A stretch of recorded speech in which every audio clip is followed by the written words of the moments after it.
इस वीडियो में हम डिस्कस करेंगे क्लास 10th की साइंस बुक का केमिस्ट्री पार्ट से चैप्टर नंबर 2 जिसका नाम है एसिड बेसिस एंड सोल्ट्स। सबसे पहले हम देखेंगे एसिड बेसिस और सोल्ट्स की प्रॉपर्टीज के बारे में ताकि हम पहचान सके कौन सा सब्सटेंस एसिड है, बेस है या सोल्ट है। सबसे पहले एसिड की प्रॉपर्टीज। एसिड क्या होते हैं? दीज आर सोर इन टेस्ट। जो एसिड हैं वो टेस्ट में सोर यानी कि खट्टे होते हैं। Second, they turn blue litmus to red. Acid जो है वो ब्लू लिटमस पेपर को रेड कलर में कन्वर्ट कर देते हैं। Third, they give hydrogen plus ions in aqueous solution. H plus means hydrogen positive ions. जब एसिड को वाटर यानी कि एक्वस सॉल्यूशन में मिक्स किया जाता है, डाला जाता है, तो वो हमें हाइड्रोजन पॉजिटिव आयंस देते हैं। फोर्थ है एसिड कोरड मेटल्स। जब कोई मेटल एसिड के कांटेक्ट में आता है तो वो क्या कोरड होने लग जाता है यानी कि गलने लग जाता है, या फिर कहेंगे उसमें जंग लगना शुरू हो जाता है। ठीक है, वीक होने लग जाता है मेटल। ठीक है, एग्जांपल्स लेते हैं एसिड्स के। तो कुछ स्ट्रॉन्ग एसिड्स के एग्जांपल लेते हैं। स्ट्रॉन्ग एसिड जैसे कि हाइड्रोक्लोरिक एसिड और सल्फ्यूरिक एसिड, और भी स्ट्रॉन्ग एसिड्स होते हैं। ठीक है, ये मेन स्ट्रॉन्ग एसिड्स हैं दो, हाइड्रोक्लोरिक एसिड और सल्फ्यूरिक एसिड। इसी तरह वीक एसिड्स में हम बात करें तो एसिटिक एसिड, ऑक्सैलिक एसिड और सिट्रिक एसिड, ये कुछ वीक एसिड्स के एग्जांपल हो गए। अब एक एसिड का एग्जांपल ले लेते हैं, कॉमन सा एग्जांपल जिसको हम यूज भी करते हैं। तो हम लेंगे लेमन। लेमन जो होता है वो एसिडिक नेचर का होता है।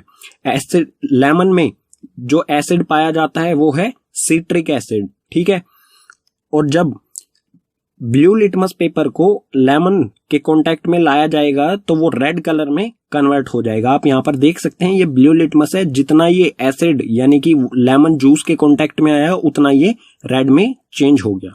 ठीक है, अब एसिड में दो टर्म्स आती हैं, कंसंट्रेटेड एसिड और डाइल्यूट एसिड। तो ये क्या होते हैं? कंसंट्रेटेड एसिड हम उसे कहेंगे जिसमें एसिड की क्वांटिटी ज्यादा हो और वाटर की क्वांटिटी कम हो, तो उसे कहा जाएगा कंसंट्रेटेड एसिड। ठीक है, और डाइल्यूट एसिड में जो है वो एसिड की क्वांटिटी कम होती है और वाटर की क्वांटिटी ज्यादा होती है। ठीक है, तो उसे कहा जाएगा डाइल्यूट एसिड। या फिर हम कह सकते हैं कि जो कंसंट्रेटेड एसिड होते हैं अगर इसमें वाटर ऐड कर दिया जाए तो ये डाइल्यूट एसिड में कन्वर्ट हो जाते हैं। ठीक है, अब देखते हैं बेसिस की प्रॉपर्टीज। तो बेसिस क्या होते हैं? These are bitter in taste. Bases जो हैं वो टेस्ट में बिटर यानी कि कड़वे होते हैं। Second, they turn red litmus to blue. Bases जो होते हैं वो रेड लिटमस को ब्लू में कन्वर्ट कर देते हैं, बिल्कुल एसिड का अपोजिट। एसिड में क्या होता है? ब्लू रेड में कन्वर्ट हो जाता है, और बेसिस में रेड लिटमस जो है वो ब्लू में कलर में कन्वर्ट हो जाता है। ठीक है, third, they give OH negative ions in aqueous solution. OH यानी कि हाइड्रोक्सिल भी कह सकते हैं हम इसे, और हाइड्रोक्साइड भी। ठीक है, तो जो बेसिस होते हैं जब उन्हें एक्वस सॉल्यूशन यानी कि वाटर सॉल्यूशन में डाला जाएगा तो वो क्या बनाएंगे? हाइड्रोक्सिल आयंस या फिर हाइड्रोक्साइड आयंस बनाएंगे, नेगेटिव। ठीक है, और ज्यादातर जो बेसिस होते हैं वो सोपी इन टच अगर हम करेंगे किसी ज्यादातर बेसिस को, वो टच में सोपी होते हैं। जिस तरह से सोप होता है उसी तरह से ही ये होते हैं टच में। ठीक है, कुछ एग्जांपल्स लेते हैं बेसिस के। तो स्ट्रॉन्ग बेसिस के कुछ एग्जांपल, NaOH यानी कि सोडियम हाइड्रोक्साइड। सेकंड है KOH यानी कि पोटाशियम हाइड्रोक्साइड। थर्ड CaOH2 यानी कि कैल्शियम हाइड्रोक्साइड। तो ये कुछ एग्जांपल्स हो गए हैं स्ट्रॉन्ग बेसिस के। उसके बाद है वीक बेसिस हैं NH4 यानी कि अमोनिया, और OH यानी कि अमोनियम हाइड्रोक्साइड्स। तो ये एक वीक बेस है। अब एक एग्जांपल लेते हैं बेसिस का जो हम कॉमनली यूज करते हैं। तो सोप होता है उसमें एक बेस पाया जाता है NaOH। ठीक है, ये वाला बेस सोप और डिटर्जेंट्स में पाया जाता है। ठीक है, इसी से बने होते हैं सोप और डिटर्जेंट्स ज्यादातर। ठीक है, जो भी सोप होता है जब रेड लिटमस पेपर को आप सोप के कांटेक्ट में लाओगे तो वो किस में कन्वर्ट हो जाएगा? ब्लू में। आप यहां पर देख सकते हैं। ठीक है, ये बिल्कुल रियल इमेज है। ठीक है, अब बेसिस में एक स्पेशल टर्म आती है एल्कलीज। एल्कलीज क्या होते हैं? These are bases which are soluble in water. Alkalis ऐसे बेसिस होते हैं जो वाटर में सोल्यूबल यानी कि मिक्स हो जाते हैं। जैसे हमारे सोप या डिटर्जेंट्स जो होते हैं वो इजीली मिक्स हो जाते हैं और वो किससे बने होते हैं, NaOH यानी कि सोडियम हाइड्रोक्साइड।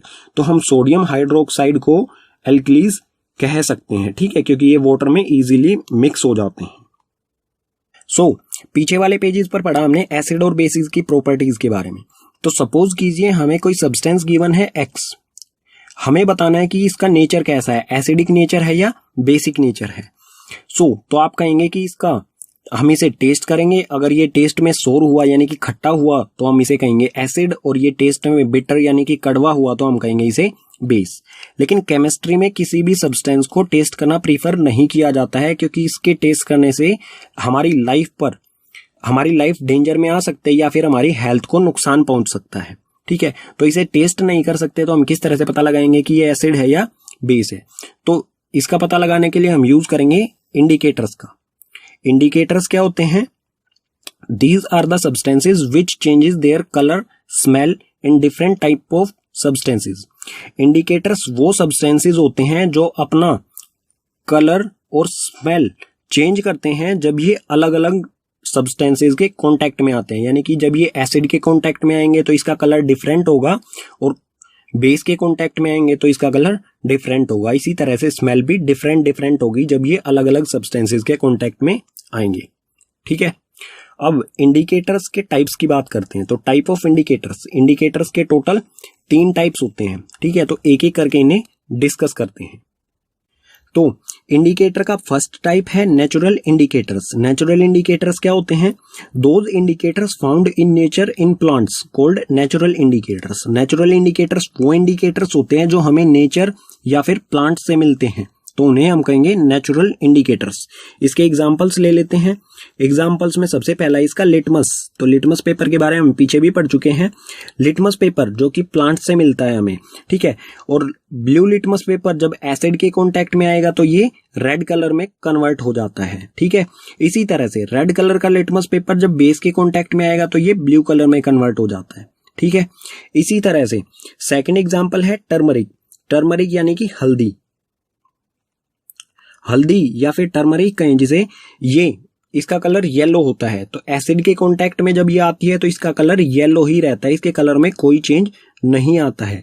लेकिन जब टर्मरिक बेस के कांटेक्ट में आएगी तो इसका कलर रेड हो जाता है। इंडिकेटर्स का सेकंड टाइप है सिंथेटिक इंडिकेटर्स। सिंथेटिक इंडिकेटर्स क्या होते हैं, दीज आर केमिकल सब्सटेंसेस। ये केमिकल सब्सटेंसेस होते हैं, यानी कि इन्हें लेबोरेटरी में प्रिपेयर किया जाता है। इसके एग्जाम्पल के बारे में बात करते हैं। इसका फर्स्ट एग्जाम्पल है मिथिलीन ऑरेंज।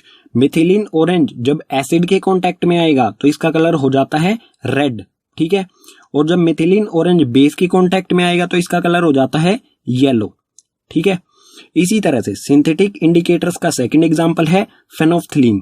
फेनोफ्थलीन जब एसिड के कांटेक्ट में आएगा तो इसका कलर जो है वो वाटर की तरह हो जाता है, यानी कि कलरलेस, ये कोई कलर शो नहीं करता है। लेकिन जब फेनोफ्थलीन बेस के कांटेक्ट में आएगा तो ये इस तरह का कलर शो करने लगता है। इसे वॉयलेट कहें या फिर डार्क पिंक कहें, ठीक है। डार्क पिंक या फिर वॉयलेट कलर ये शो करने लगता है। इंडिकेटर्स का थर्ड टाइप है ओल्फैक्टरी इंडिकेटर्स। ओल्फैक्टरी इंडिकेटर्स क्या होते हैं, these substances have different order in acids and bases. ये ऐसे सब्सटेंस होते हैं जिनका ऑर्डर यानी कि स्मेल जो है एसिड और बेसिस के साथ अलग अलग होती है, ठीक है। तो इसके एग्जांपल्स लेते हैं, जैसे वनीला एसेंस। वनीला एसेंस के बारे में आपने सुना होगा, जो कि आइसक्रीम फैक्ट्रीज वगैरह में यूज किया जाता है आइसक्रीम को फ्लेवर देने के लिए। तो वनीला एसेंस जो कि ओल्फैक्टरी इंडिकेटर होता है, जब ये एसिड के कांटेक्ट में आता है तो इसकी स्मेल जो है वो इंक्रीज होने लग जाती है बहुत तेजी के साथ, ठीक है। बहुत तेज स्मेल इसमें से आती है। लेकिन जब वनीला एसेंस बेस के कांटेक्ट में आएगा तो इसमें से कोई भी स्मेल नहीं आती है, ठीक है। इसी तरह से ओल्फैक्टरी इंडिकेटर्स का सेकंड एग्जांपल है क्लोव ऑयल, यानी कि लौंग का तेल। इसे हिंदी में लौंग का तेल कहा जाता है। क्लोव ऑयल जब एसिड के कांटेक्ट में आएगा तो इसकी स्मेल जो है वो इंक्रीज हो जाती है, ठीक है। और जब क्लोव ऑयल बेसिस के कांटेक्ट में आएगा तो इसकी स्मेल जो है वो डिक्रीज यानी कि कम हो जाती है, ठीक है। इंडिकेटर्स यहां पर हो गए हमारे कंप्लीट। नेक्स्ट टॉपिक है हमारा इस चैप्टर में chemical properties of acids and bases. Acids और बेसिस की केमिकल प्रॉपर्टीज। तो सबसे पहले इसमें है reaction of metals with acids and bases. Metal acid के साथ रिएक्शन करके क्या बनाएगा और मेटल बेसिस के साथ रिएक्शन करके प्रोडक्ट में क्या बनाएगा। तो सबसे पहले देखते हैं मेटल और एसिड का रिएक्शन। तो एसिड और मेटल जब रिएक्शन करेगा तो हमें प्रोडक्ट में मिलेगा सोल्ट और हाइड्रोजन गैस। ठीक है, एग्जांपल से समझते हैं इसे। एसिड की जगह पर हम लेते हैं HCl। HCl एक स्ट्रॉन्ग एसिड होता है, हाइड्रोक्लोरिक एसिड। मेटल में हमने लिया जिंक। जब जिंक को HCl में डाला जाएगा तो ये हमें प्रोडक्ट क्या देगा, ZnCl और हाइड्रोजन गैस। ठीक है, और यहां पर आप ये भी देख सकते हैं कि Zn यहां पर है, Zn ने HCl में से H को ही रिमूव कर दिया, यानी कि इसे डिस्प्लेस कर दिया और ये H की जगह खुद आके ZnCl बनाता है। तो ये किस तरह का रिएक्शन हुआ, डिस्प्लेसमेंट रिएक्शन। ठीक है, और ये ZnCl जिंक क्लोराइड ये एक सोल्ट होता है। ठीक है, और हाइड्रोजन गैस इसमें से रिलीज होगी। इसी तरह से जब मेटल बेसिस के साथ रिएक्शन करेगा तो बेस और मेटल दोनों रिएक्शन करेंगे तो हमें प्रोडक्ट में देंगे सोल्ट और हाइड्रोजन। ठीक है, इसे भी एग्जांपल से समझते हैं। बेस में हमने लिया सोडियम हाइड्रोक्साइड यानी कि NaOH और मेटल में लिया हमने Zn। जब NaOH में जिंक को डाला जाएगा तो ये बनाएगा प्रोडक्ट में हमें देगा Na2ZnO2 यानी कि सोडियम जिंकेट। ठीक है, लिख देता हूं मैं यहां पर सोडियम जिंकेट और साथ में हाइड्रोजन गैस। और ये जो सोडियम जिंकेट है ये है सोल्ट। ठीक है, और हाइड्रोजन गैस इसके साथ में रिलीज होगी, निकल जाएगी इसमें से। ठीक है, तो दोनों कंडीशन में देख सकते हैं जब मेटल एसिड के साथ रिएक्शन करता है तो सोल्ट और हाइड्रोजन बनती है, और मेटल जब बेसिस के साथ रिएक्शन करता है तो भी सोल्ट और हाइड्रोजन गैस ही प्रोडक्ट में हमें मिलती है। तो जो ये हाइड्रोजन गैस मिल रही है हमें दोनों कंडीशन में, इसको हम किस तरह से टेस्ट कर सकते हैं, चेक कर सकते हैं, ये देखते हैं हम नेक्स्ट पेज पर। पीछे वाले रिएक्शंस में जो हाइड्रोजन गैस रिलीज हो रही थी उसे किस तरह से टेस्ट किया जा सकता है। तो testing of hydrogen gas. Hydrogen gas released can be tested by bringing burning candle near gas bubbles, it burst with pop sound. Hydrogen gas जो रिलीज हो रही थी पीछे वाले रिएक्शन में, उसे चेक करने का तरीका क्या है कि सबसे पहले हम उसके गैस बबल्स बनाएंगे। ठीक है, हाइड्रोजन गैस के बबल्स बनाएंगे, जब उसके पास बर्निंग कैंडल लेके जाएंगे तो वो पॉप साउंड के साथ ब्रस्ट हो जाएंगे, फट जाएंगे पॉप साउंड करते हुए। ठीक है, तो गैस बबल्स किस तरह से बनाएंगे, तो सपोज कीजिए, ठीक है, इस तरह से हमें सेटअप करना है। टेस्ट ट्यूब लेनी है, इसमें हमें HCl और जिंक ग्रेन्यूल्स लेने हैं। ये दोनों रिएक्शन करके इनमें से हाइड्रोजन गैस रिलीज होगी और हाइड्रोजन गैस इस पाइप की सहायता से इस पाइप में से जाएगी और इस सोपी वाटर, ये वाटर कैसा होना चाहिए, सोपी, इस सोपी वाटर में जाएगी। अंदर जो है गैस रिलीज होगी और बाहर जो निकलेगी वो बबल्स में पैक होकर निकलेगी। जैसे ही इस बबल्स के पास हम कैंडल लेके आएंगे तो ये पॉप साउंड के साथ ब्रस्ट हो जाएगी। ठीक है, तो हम कहेंगे कि ये गैस कौन सी थी जो रैपिडली बर्न हो रही है, ये है हाइड्रोजन गैस।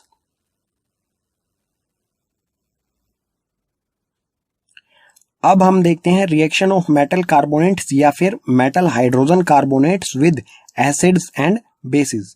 मेटल कार्बोनेट्स या फिर मेटल हाइड्रोजन कार्बोनेट्स का रिएक्शन एसिड्स और बेसिस के साथ किस तरह से होगा। एसिड जब मेटल कार्बोनेट के साथ या फिर मेटल हाइड्रोजन कार्बोनेट के साथ रिएक्शन करेगा तो हमें प्रोडक्ट में मिलेगा सोल्ट, CO2 गैस यानी कि कार्बन डाइऑक्साइड और H2O यानी कि वाटर। इसे एग्जांपल से समझते हैं। पहले हम देखते हैं मेटल कार्बोनेट एसिड के साथ किस तरह से रिएक्शन करता है। तो एसिड लिया है हमने HCl और मेटल कार्बोनेट लिया है सोडियम CO3 यानी कि कार्बोनेट, सोडियम कार्बोनेट। ठीक है, HCl और सोडियम कार्बोनेट रिएक्शन करके बनाएंगे NaCl। NaCl ये है सोडियम क्लोराइड जो कि एक सोल्ट है, और CO2 गैस और वाटर। ठीक है, इसी तरह से जब मेटल हाइड्रोजन कार्बोनेट एसिड के साथ रिएक्शन करेगा तो क्या होगा। तो यहाँ पर एसिड लिया है हमने HCl और मेटल हाइड्रोजन कार्बोनेट में लिया है हमने सोडियम हाइड्रोजन कार्बोनेट। ठीक है, HCl और सोडियम हाइड्रोजन कार्बोनेट रिएक्शन करके फिर से NaCl यानी कि सोल्ट, सोडियम क्लोराइड ये सोल्ट बनेगा, CO2 गैस और H2O यानी कि वाटर बनेगा। ठीक है, और जो मेटल कार्बोनेट्स होते हैं या मेटल हाइड्रोजन कार्बोनेट्स होते हैं वो बेसिस के साथ रिएक्शन नहीं करते। तो यहाँ पर लिख दिया है मैंने, basis do not react with metal carbonates and metal hydrogen carbonates. ठीक है, बेसिक्स के साथ ये रिएक्शन नहीं करते हैं। अब इन दोनों कंडीशन में जो गैस रिलीज हो रही है, ये CO2 गैस जो रिलीज हो रही है इन दोनों कंडीशन में, तो कार्बन डाइऑक्साइड कहा जाता है इसे CO2। इसे किस तरह से हम टेस्ट कर सकते हैं वो देखते हैं नेक्स्ट पेज पर। पीछे वाले रिएक्शंस में जो कार्बन डाइऑक्साइड गैस रिलीज हो रही थी उसे किस तरह से टेस्ट किया जाएगा ये देखते हैं। सो टेस्टिंग ऑफ CO2 यानी कि कार्बन डाइऑक्साइड का test. CO2 can be tested by passing it through lime water. CO2 को टेस्ट किया जा सकता है उसे लाइम वाटर से गुजार के। सो लाइम वाटर होता है CaOH यानी कि कैल्शियम हाइड्रो ऑक्साइड। ये होता है लाइम वाटर। जब इसमें से कार्बन डाइऑक्साइड गैस को पास करेंगे तो ये प्रोडक्ट में बनाएगा CaCO3 और H2O। और जो ये सोल्यूशन होता है CaOH, ये जो है कलरलेस सोल्यूशन होता है, यानी कि वाटर की तरह देखने में हमें ये कलरलेस, जिसका कोई कलर नहीं होता है। ठीक है, जब इससे में से CO2 को पास किया जाएगा तो ये मिल्की हो जाता है, यानी कि मिल्की हो जाएगा, यानी कि व्हाइट कलर का सोल्यूशन हो जाएगा। ठीक है, तो ये बनेगा CaCO3 मिल्की। ठीक है, अब इसमें से और भी CO2, हम अभी भी इसमें से लगातार CO2 पास कर रहे हैं। जब ये प्रोडक्ट हमें बन जाता है तो ये CaCO3 और H2O, ये आ गया यहाँ पर CaCO3 और H2O। अभी भी हम इसमें से CO2 यानी कि कार्बन डाइऑक्साइड को पास कर रहे हैं, तो ये प्रोडक्ट में बनाएगा फिर आगे जाके CaHCO3 calcium hydrocarbonate. Calcium hydrocarbonate जो होता है ये भी कलरलेस होता है। तो हम किस तरह से पहचान सकते हैं कार्बन डाइऑक्साइड को? जब उसे लाइम वाटर से हम पास करेंगे तो लाइम वाटर अगर मिल्की हो जाता है, ठीक है, और वापस फिर से कलरलेस हो जाता है, तो हम कह सकते हैं कि जो गैस होगी वो होगी हमारी CO2 यानी कि कार्बन डाइऑक्साइड। ठीक है, एसिड्स एंड बेसिस की नेक्स्ट केमिकल प्रॉपर्टी है reaction of acids and bases with each other, कि कोई भी एसिड और बेसिस दोनों मिलकर रिएक्शन करेंगे तो क्या बनाएंगे। ठीक है, तो कोई भी एसिड और बेस ये दोनों रिएक्शन करके हमेशा हर कंडीशन में क्या बनाएंगे, सोल्ट और H2O यानी कि वाटर बनाएंगे। ठीक है, एग्जांपल ले लेते हैं इसका। एसिड हमने लिया है HCl और बेस में लिया है हमने NaOH, हाइड्रोक्लोरिक एसिड और सोडियम हाइड्रोक्साइड। ये दोनों रिएक्शन करेंगे तो बनेगा NaCl यानी कि सोडियम क्लोराइड और प्लस में H2O यानी कि वाटर। जो ये NaCl होता है ये होता है सोल्ट और वाटर एज इट इज बनेगा ही सभी कंडीशन में। ठीक है, और इस तरह का रिएक्शन जिसमें एसिड और बेस मिलकर सोल्ट और H2O बनाए, इस तरह के रिएक्शन को कहा जाता है न्यूट्रलाइजेशन रिएक्शन, जिसकी डेफिनेशन मैंने यहां पर लिख दी है, तो इसे पढ़ लेते हैं एक बार। When an acid and bases react to form water and salt called neutralisation reaction. जब कोई एसिड या बेस रिएक्ट करके वाटर और सोल्ट बनाता है प्रोडक्ट में तो उसे कहा जाता है न्यूट्रलाइजेशन रिएक्शन। न्यूट्रलाइजेशन रिएक्शन इसलिए कहा जाता है क्योंकि ये दोनों रिएक्शन करके एसिडिक और बेसिक प्रॉपर्टी, एक दूसरे की एसिडिक और बेसिक प्रॉपर्टी को फिनिश कर देते हैं, खत्म कर देते हैं, इसीलिए इसे कहा जाता है न्यूट्रलाइजेशन रिएक्शन। ठीक है, और इसमें क्या क्या होता है, it involve hydrogen plus ions and hydroxide ions to generate water. आप यहां पर देखेंगे, यहां पर HCl में क्या होता है, हाइड्रोजन पॉजिटिव आयंस, और बेसिस में क्या होता है, OH नेगेटिव आयंस। ये दोनों आयंस मिलकर साथ में वाटर भी बनाएंगे इसके साथ साथ। ठीक है, नेक्स्ट केमिकल प्रॉपर्टी देखते हैं एसिड्स और बेसिस की, जिसमें है reaction of metallic oxides with acid. Metallic oxides का एसिड्स के साथ क्या रिएक्शन होता है, तो सबसे पहले देखते हैं मेटेलिक ऑक्साइड क्या होता है। कोई भी मेटल है उसका ऑक्साइड यानी कि उसके साथ जो ऑक्सीजन जुड़ा होगा तो उसे हम कहेंगे मेटेलिक ऑक्साइड। और जो मेटेलिक ऑक्साइड होते हैं उनका नेचर जो है वो बेसिक होता है। एग्जाम्पल के लिए हम ले सकते हैं यहाँ पर कैल्शियम ऑक्साइड, यहाँ पर कैल्शियम मेटल है और ऑक्सीजन। ठीक है, तो ये क्या बनेगा, मेटेलिक ऑक्साइड यानी कि कैल्शियम ऑक्साइड। इसी तरह से मैग्नीशियम मेटल के साथ O लगा है तो मैग्नीशियम ऑक्साइड, ये भी एक मेटेलिक ऑक्साइड है।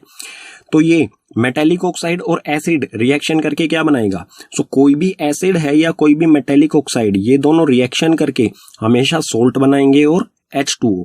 तो यहां पर आप देख सकते हैं ये एसिड है और ये बेसिक नेचर का है, तो एसिड और बेसिक नेचर हमेशा क्या करते हैं, सोल्ट और H2O बनाते हैं। ये हम पीछे वाले पेज पर पढ़ चुके हैं।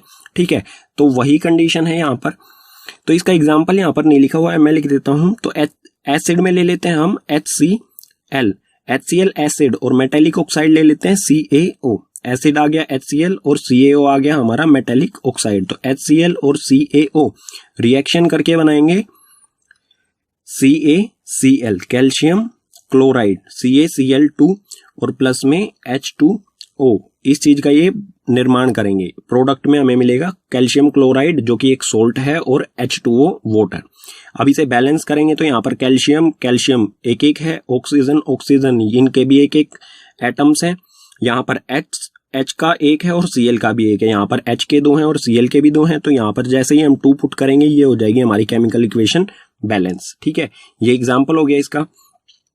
अब देखते हैं reaction of non metallic oxides with basis. जो नॉन मेटेलिक ऑक्साइड्स होते हैं वो बेसिस के साथ किस तरह से रिएक्शन करते हैं। तो नॉन मेटेलिक ऑक्साइड्स के बारे में मैं बता दूं, ये एसिडिक नेचर के होते हैं, एसिडिक नेचर होता है इनका। और कोई भी एसिडिक सब्सटेंस, ये एसिडिक सब्सटेंस अगर बेसिस के साथ रिएक्शन करेंगे तो ये बिल्कुल वैसा ही होगा बेस, और ये हो गया हमारा एसिडिक नेचर। तो बेस और एसिड मिलके क्या बनाएंगे, सोल्ट और H2O। तो ये रिएक्शन जो है वो कार्बन डाइऑक्साइड टेस्ट वाला रिएक्शन था, कुछ वैसा ही हो जाएगा। ठीक है, तो बेस है हमारा यहाँ पर कैल्शियम हाइड्रो ऑक्साइड बेस है, और non metallic oxide, non metal क्या होता है C, और ऑक्सीजन इसके साथ जुड़ जाएगी तो CO2 कार्बन डाइऑक्साइड, ये एक नॉन मेटेलिक ऑक्साइड हो गया। ठीक है, तो बेस कैल्शियम हाइड्रो ऑक्साइड जब इसके साथ नॉन मेटल जो कि CO2 ये एसिडिक नेचर का होता है, ये दोनों रिएक्शन करेंगे तो हमें बनाएंगे CaCO3 कैल्शियम कार्बोनेट जो कि एक सोल्ट होता है और साथ में H2O। ठीक है, अब है what do all acids and bases have in common. अगर हम सभी एसिड्स की बात करें कि सभी एसिड्स में क्या चीज कॉमन होती है, और अगर सभी बेसिस की बात करें कि सभी बेसिस में क्या चीज कॉमन होती है, तो सबसे पहले देखते हैं ऑल एसिड्स, सभी एसिड्स में क्या चीज कॉमन होती है। तो सभी एसिड्स में all acids have hydrogen plus ions. सभी एसिड, कोई भी एसिड होगा उसमें H प्लस आयंस होंगे ही होंगे, ये चीज इसमें कॉमन होती है। ठीक है, हाँ उनकी संख्या ज्यादा या कम हो सकती है। अगर स्ट्रॉन्ग एसिड है तो हाइड्रोजन प्लस आयंस ज्यादा होंगे, अगर वीक एसिड है तो उसमें हाइड्रोजन प्लस आयंस कम होंगे। ठीक है, सेकंड है these H plus ions responsible for their acidic properties. ये जो हाइड्रोजन आयंस होते हैं ये ही उत्तरदायी यानी कि रिस्पॉन्सिबल होते हैं किसी भी सब्सटेंस की एसिडिक प्रॉपर्टी के लिए। ठीक है, अब बात करते हैं बेसिस की। बेसिस में क्या कॉमन होता है, all basis have hydroxide negative ions. सभी बेसिस में हाइड्रोक्साइड आयंस होते हैं। ठीक है, अगर स्ट्रॉन्ग बेस होगा तो हाइड्रोक्साइड आयंस ज्यादा होंगे, अगर वीक बेस होगा तो हाइड्रोक्साइड आयंस कम होंगे। ठीक है, and these hydroxide ions responsible for their basic nature.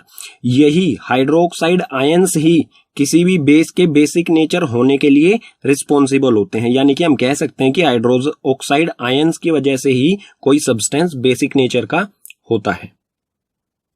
Acids and bases की केमिकल प्रॉपर्टीज में नेक्स्ट है acids and bases in water solution. Acid और बेसिस वाटर सॉल्यूशन में हमें क्या प्रोडक्ट देंगे। सो सबसे पहले है एसिड्स।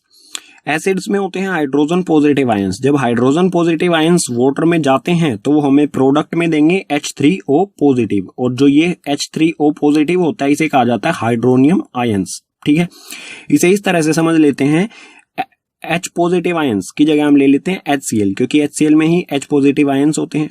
सो HCl और H2O दोनों रिएक्शन करेंगे और बनाएंगे H3O पॉजिटिव यानी कि हाइड्रोनियम आयंस, और साथ में क्लोरीन जिस पर नेगेटिव चार्ज होता है। ठीक है, क्लोरीन का आयन। ठीक है, सो इसमें एक पॉइंट दिया गया है हमें कि hydrogen positive ions can not exist alone. जो हाइड्रोजन पॉजिटिव आयंस होते हैं ये अलोन अकेले एग्जिस्ट नहीं करते हैं, यानी कि इस फॉर्म में ये नहीं रहते हैं। They exist as H3O positive. जो हाइड्रोजन पॉजिटिव आयंस है ये इस फॉर्म में नहीं रहते हैं, ये किस फॉर्म में रहते हैं, H3O पॉजिटिव फॉर्म में, यानी कि हाइड्रोनियम आयंस की फॉर्म में रहते हैं ये। ठीक है, अब देख लेते हैं बेसिस। बेसिस को वाटर सॉल्यूशन में पुट किया जाएगा तो हमें प्रोडक्ट में क्या मिलेगा। So bases when dissolve in water give OH negative ions. जब बेसिस को वाटर सॉल्यूशन में ऐड किया जाएगा तो हमें देंगे हाइड्रो ऑक्साइड आयंस। इसे यहाँ पर देख लेते हैं एग्जाम्पल की सहायता से। तो यहाँ पर है NaOH यानी कि सोडियम हाइड्रो ऑक्साइड, जो एक बेस होता है। जब इसमें वाटर ऐड किया जाएगा तो ये सोडियम पॉजिटिव और OH नेगेटिव अलग अलग हो जाएंगे, डिकम्पोज हो जाएंगे ये यहाँ पर, ठीक है। सिंगल प्रोडक्ट दो अलग अलग प्रोडक्ट्स में डिवाइड हो जाएगा। नेक्स्ट टॉपिक है हमारा इस चैप्टर में यूनिवर्सल इंडिकेटर। यूनिवर्सल इंडिकेटर क्या होता है?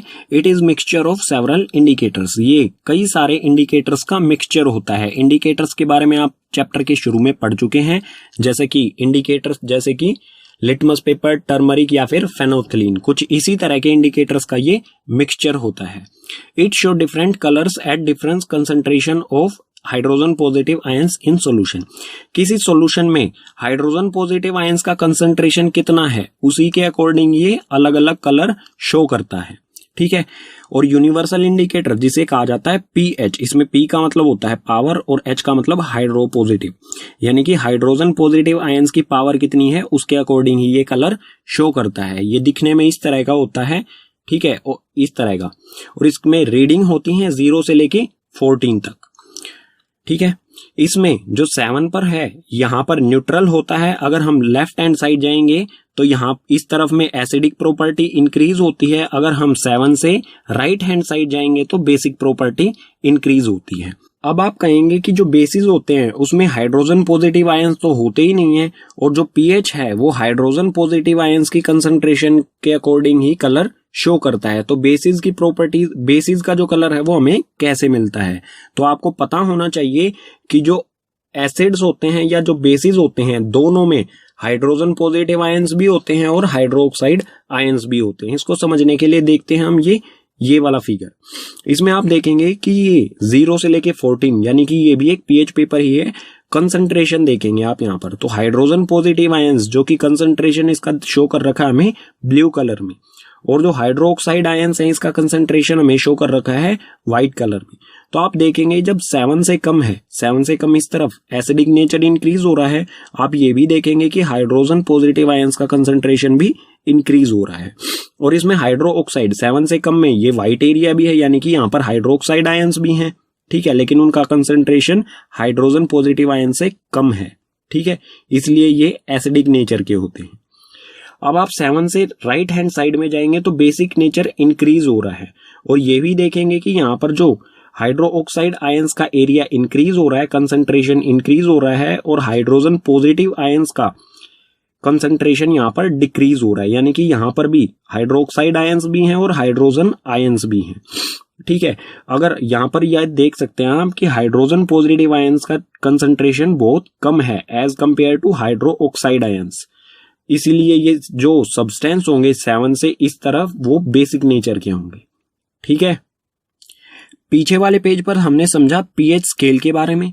अब देखते हैं यूजेस या फिर importance of pH in everyday life. हमारी एवरीडे लाइफ में pH के यूजेस क्या होते हैं या फिर इंपोर्टेंस क्या होते हैं, ये जरूरी क्यों होता है हमारी लाइफ में।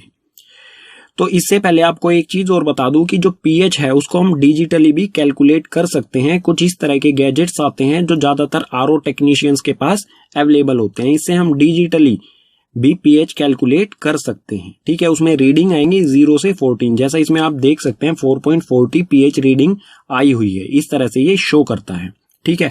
अब देखते हैं यूजेज या फिर इंपोर्टेंस। फर्स्ट है इसमें our body works between pH 7 to 7.8। हमारी जो बॉडी है वो 7 से लेके 7.8 तक के pH के बीच में काम करती है। अगर हमारा pH लेवल 7 से कम या फिर 7.8 से ज्यादा हो जाए तो हम हेल्दी फील नहीं करेंगे। नेक्स्ट है इसमें pH of rain less than 5.6 called acid rain. अगर कोई रेन हो रही है तो उस रेन वाटर का pH लेवल 5.6 से अगर कम हो गया तो उसे एसिड रेन डिक्लेयर कर दिया जाता है, ठीक है, यानी कि वो हमारे लिए नुकसानदेह हो सकती है, ठीक है। थर्ड है आवर स्टमक प्रोड्यूस HCl। हमारी जो स्टमक होती है, पेट में हमारे HCl प्रोड्यूस होता रहता है। जो भी हम भोजन खाते हैं, फूड लेते हैं, उसमें से HCl लगातार रिलीज होता रहता है, यानी कि हमारे जो स्टमक है उसका pH लेवल जो है वो 1 या फिर 1.2 के बीच में कहीं होता है, ठीक है। नेक्स्ट है tooth decay start when pH of mouth less than 5.5। अगर हमारे माउथ का पीएच लेवल 5.5 से कम हो जाएगा तो टूथ डीके यानी कि हमारे दांतों का धीरे धीरे गलना शुरू हो जाएगा, और इससे बचने के लिए हमें 2 टाइम सुबह और शाम ब्रश करनी पड़ेगी। ठीक है। नेक्स्ट है plant need specific pH for their healthy growth. Plants को अलग अलग तरह के पीएच की आवश्यकता होती है उनकी हेल्थी ग्रोथ के लिए। ठीक है। Next self defence by animals, और एसिडिक नेचर या बेसिक नेचर, इससे जो एनिमल्स है वो अपना सेल्फ डिफेंस भी करते हैं। आपने देखा होगा हनी बी यानी कि मधुमक्खी किसी को काट लेती है तो वहां पर सूजन आ जाती है। तो उसका कारण क्या होता है, क्योंकि मधुमक्खी जो होती है उसका स्टिंग हमारी बॉडी में रह जाता है। स्टिंग यानी कि जो डंक होता है वो हमारी बॉडी में रह जाता है, और उस स्टिंग से मेथोनिक एसिड लगातार रिलीज होता रहता है, और ये एसिड जो है बहुत पेनफुल होता है। ये रिएक्शंस करता है हमारे बॉडी सेल्स के साथ और हमें बहुत पेन करता है। ठीक है। एसिड्स और बेसिस के सभी कॉन्सेप्ट हो चुके हैं हमारे कंप्लीट। अब हम देखेंगे सोल्ट्स के बारे में। सोल्ट क्या होता है? Salt is an ionic compound formed by neutralisation reaction. Salt एक आयनिक कंपाउंड होता है जो कि न्यूट्रलाइजेशन रिएक्शन से तैयार होता है। न्यूट्रलाइजेशन रिएक्शन हम पीछे पढ़ चुके हैं, फिर भी यहां पर देख लेते हैं। जब कोई एसिड या बेस, जब एसिड और बेस मिलकर सोल्ट और H2O यानी कि वाटर बनाएंगे तो उसे कहा जाता है न्यूट्रलाइजेशन रिएक्शन। इस रिएक्शन में हमें सोल्ट भी मिल जाता है। ठीक है। सोल्ट के कुछ एग्जाम्पल ले लेते हैं। एग्जाम्पल है यहाँ पर NaCl यानी कि सोडियम क्लोराइड और CaCl यानी कि कैल्शियम क्लोराइड। और जो सोडियम क्लोराइड यानी कि NaCl जो होता है उसको हम किचन में यूज करते हैं। साधारण नमक जो कॉमन सोल्ट होता है वो NaCl ही होता है, जिसे हम फूड्स वगैरह में यूज करते हैं। ठीक है। अब केमिकल्स फ्रॉम सोल्ट्स। सोल्ट से हम कुछ केमिकल्स प्रिपेयर करते हैं, तो उनकी लिस्ट यहाँ पर दी गई है 1 से लेके 5 तक। ये केमिकल्स प्रिपेयर किए जाते हैं सोल्ट्स का यूज करते हुए, और इनको हम नेक्स्ट पेजेस पर पढ़ेंगे 1 बाय 1 करके डिटेल में, कैसे ये प्रिपेयर किए जाते हैं और इनके यूजेस क्या क्या हैं। सो चलते हैं नेक्स्ट पेज पर। सोल्ट से हम कौन कौन से केमिकल्स बनाते हैं, उसमें फर्स्ट है सोडियम हाइड्रोक्साइड। सोडियम हाइड्रोक्साइड का केमिकल फॉर्मूला होता है NaOH, और इसे कोस्टिक सोडा भी कहा जाता है। इसे प्रिपेयर किस तरह से किया जाता है? When electricity passed through an aqueous solution of NaCl it decomposes to form NaOH। जब NaCl के एक्वस सॉल्यूशन यानी कि NaCl और वाटर के साथ इसका सॉल्यूशन जो होता है उसमें से जब इलेक्ट्रिसिटी पास की जाएगी तो ये डिकम्पोज हो जाता है NaOH यानी कि सोडियम हाइड्रोक्साइड में ये डिकम्पोज हो जाता है। इसकी केमिकल रिएक्शन किस तरह से होगा? तो NaCl हमारे पास है NaCl सोडियम क्लोराइड और H2O यानी कि ये एक्वस सॉल्यूशन है। जब इसमें से इलेक्ट्रिसिटी पास करेंगे तो ये डिकम्पोज हो जाएगा NaOH सोडियम हाइड्रोक्साइड में, क्लोरीन में और H2 यानी कि हाइड्रोजन में।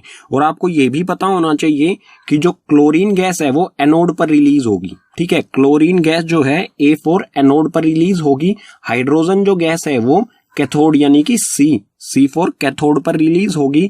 और जो ये NaOH सोडियम हाइड्रोक्साइड है, ये जो सॉल्यूशन है ये प्रिपेयर होगा कैथोड के पास। ठीक है। जहां से हाइड्रोजन गैस रिलीज होगी उसी के पास ये सॉल्यूशन तैयार होगा। ठीक है। देखते हैं इसके यूजेस। सोडियम हाइड्रोक्साइड यानी कि NaOH के यूजेस। सो फर्स्ट है इसमें it use to make soaps and detergents. Sodium hydroxide जो है इसका यूज किया जाता है सोप्स में और डिटर्जेंट यानी कि साबुन और डिटर्जेंट्स बनाने में इसका यूज किया जाता है। सेकंड है it used in paper manufacture. Paper manufacture में भी इसका यूज किया जाता है। थर्ड है it used in oil refining. Oil की रिफाइनिंग, जो हमारा क्रूड ऑयल होता है उसको रिफाइन करने में, पेट्रोल अलग, डीजल अलग और अलग अलग तरह की जो भी चीजें होती हैं क्रूड ऑयल में, उनको रिफाइन करने में इसका यूज किया जाता है। फोर्थ है it used in PVC manufacture. जो PVC पाइप्स या PVC प्लास्टिक होता है उनकी मैन्युफैक्चरिंग में भी इसका यूज किया जाता है। फिफ्थ है इसमें ऑल्सो यूज्ड एज पेस्टिसाइड्स। जो कीटाणु होते हैं किसी भी पौधों में या और कहीं पर, उनको खत्म करने के लिए भी इसका यूज किया जाता है। ठीक है। सोल्ट से हम जो केमिकल बनाते हैं उसमें सेकंड है ब्लीचिंग पाउडर। ब्लीचिंग पाउडर का केमिकल फॉर्मूला होता है CaOCl2। ये कैसे प्रिपेयर किया जाता है? It is produced by the action of chlorine on dry slaked lime. जब स्लेक्ड लाइम होता है CaOH यानी कि कैल्शियम हाइड्रोक्साइड को हम कहते हैं स्लेक्ड लाइम। स्लेक्ड लाइम में जब क्लोरीन गैस गुजारी जाती है, उसे पास की जाती है, तो हमें मिलता है CaOCl। ये होता है ब्लीचिंग पाउडर और उसके साथ साथ मिलता है हमें H2O यानी कि वाटर। ठीक है, तो ये यहां पर प्रिपेयर होता है स्लेक्ड लाइम और Cl गैस के द्वारा। ठीक है, इसके यूजेस के बारे में देखते हैं। इसका फर्स्ट यूज है bleaching cotton and लाइनन in industries. जो कपड़े की इंडस्ट्रीज होती हैं, कॉटन और लाइनन को ब्लीचिंग करने के लिए यूज किया जाता है। सेकंड है ब्लीचिंग वुड पल्प इन पेपर फैक्ट्रीज। जो वुड पल्प यानी कि जो लकड़ी होती है जिससे पेपर बनाया जाता है, उसके पल्प को ब्लीच यानी कि साफ करने के लिए इसका यूज किया जाता है। फोर्थ है oxidising agent in chemical industries. Chemical industries जो होती हैं उसमें ऑक्सीडाइजिंग एजेंट्स के तौर पर भी इसका यूज किया जाता है। फोर्थ है डिसइंफेक्टिंग ड्रिंकिंग वाटर। जो ड्रिंकिंग वाटर होता है उसमें कोई इन्फेक्शन ना हो, इस इन्फेक्शन को खत्म करने के लिए भी ब्लीचिंग पाउडर का यूज किया जाता है। ठीक है, सोल्ट से जो हम केमिकल बनाते हैं उसमें थर्ड है बेकिंग सोडा। बेकिंग सोडा का केमिकल फॉर्मूला होता है NaHCO3 यानी कि सोडियम हाइड्रोजन कार्बोनेट। इसे किस तरह से प्रिपेयर किया जाता है?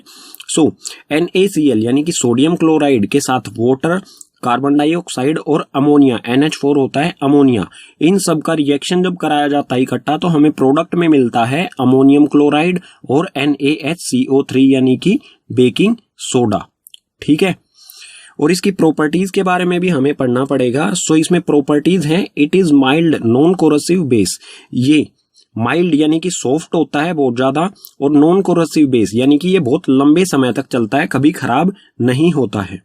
सेकंड है इसमें when it is heated during cooking. जब कुकिंग के दौरान इसे हीट किया जाता है, इसका यूज आप समझ सकते हैं कुकिंग में होता है, तो जब इसे कुकिंग के दौरान हीट किया जाता है, यहां पर है NaCO3 यानी कि बेकिंग सोडा। बेकिंग सोडा को जब हीट किया जाएगा तो ये डिकम्पोज हो जाता है 3 अलग अलग सब्सटेंसेस में। फर्स्ट है Na2CO3 यानी कि सोडियम कार्बोनेट में, वाटर में और CO2 गैस में। और ये CO2 बहुत इंपॉर्टेंट होती है। इसका यूज कैसे होता है CO2 का बात करेंगे आगे। बेकिंग सोडा के यूजेस के बारे में देखते हैं। इसका फर्स्ट यूज है एन इंग्रेडिएंट एंटासिड। जो एंटासिड होते हैं उसमें इंग्रेडिएंट के तौर पर इसका यूज किया जाता है। एंटासिड वो होते हैं जब किसी को एसिडिटी होती है तो एंटासिड राहत उसको आराम पहुंचाने के लिए यूज किए जाते हैं, तो उसमें एंटासिड में बेकिंग सोडा का यूज किया जाता है। यानी कि आप कॉमनली जब एसिडिटी होती है किसी को तो सभी इनो प्रीफर करते हैं, तो आप कह सकते हैं कि बेकिंग सोडा जो है वो इनो में यूज किया जाता है।